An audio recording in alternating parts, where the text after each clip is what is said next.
this week's Movie Math, giving you an in-depth analysis of the box office for the weekend of November 4th, where the bottom dropped out and it fell a whopping 25% from last year. A quarter! This is the start of the holiday movie season, and imagine finding your stocking just 3/4 full. But while most of the studios were sweating out the weekend, DreamWorks Animation was on a breezy cloud 9 as Puss in Boots pulled off the biggest box office heist in recent history. Falling just 3% from its opening weekend, the furry feline made off with another $33 million, almost a full $10 million ahead of number 2. Why Jeffrey Katzenberg likes to tease Wall Street and audiences with these false flops when he knows he has good product is beyond me. Last week I blamed DreamWorks Animation's marketing department, but perhaps the studio needs to cultivate a better image. After all, it's got to be frustrating for them that audiences are always surprised when they put out a quality film. Someone else who could use an image makeover is Brett Ratner. His Tower Heist was all set to win the weekend and had very strong buzz thanks to Eddie Murphy, yet found just $24 million in its box office safe. The film is such a big flop that its buzz has turned into a backlash, with some people in the industry even suggesting Ratner should be pulled off his upcoming Oscars gig. After all, in one weekend he's already given plenty of material to his awards show rival Ricky Gervais, who will be returning to roast Hollywood at the 2012 Golden Globes. In fact, NBC twisted the Hollywood Foreign Press's arm to let Gervais return, as they were worried about topping an Eddie Murphy-hosted Oscars over on ABC. All these deals made because Tower Heist looked like a hit.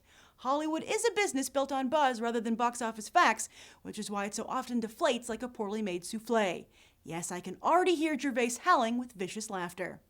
As for the weekend's other wide release, a Very Harold and Kumar 3D Christmas debuted in third place with just under $13 million, a setback from the second film's opening in 2008.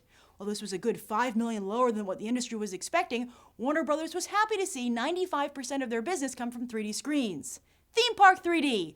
We want it and we're willing to pay for it, as evidenced by the huge prices we're willing to pay to go to theme parks.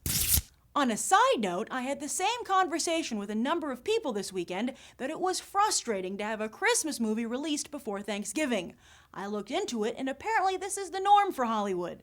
All the big holiday hits have come out in early to mid-November. However, as a moviegoer, I'd like to point out that this is a crappy, thoughtless strategy for audiences, since by the time we wait to see said movie during the proper Christmas season, aka after Thanksgiving, said holiday movie has already been moved into a tiny little theater to make room for the newer movies. Plus, the big crowds have already seen the movie, and you're basically sitting in the theater by yourself, which isn't very festive. This totally ruined the Santa Claus 2 for me when I was little. Well, that and the movie sucked, but this didn't help. So Hollywood, stop acting like Scrooge and release these movies Thanksgiving weekend. As for the rest of the box office, it was business as usual, including an impressive hold for Footloose, which fell just around 19% in its fourth weekend. Overseas, the big story is The Adventures of Tintin, which has earned over $125 million in 2 weeks. Then again, foreign audiences have never seemed to mind a motion capture animation and have been the saving grace for all of Robert Zemeckis' entries in the medium.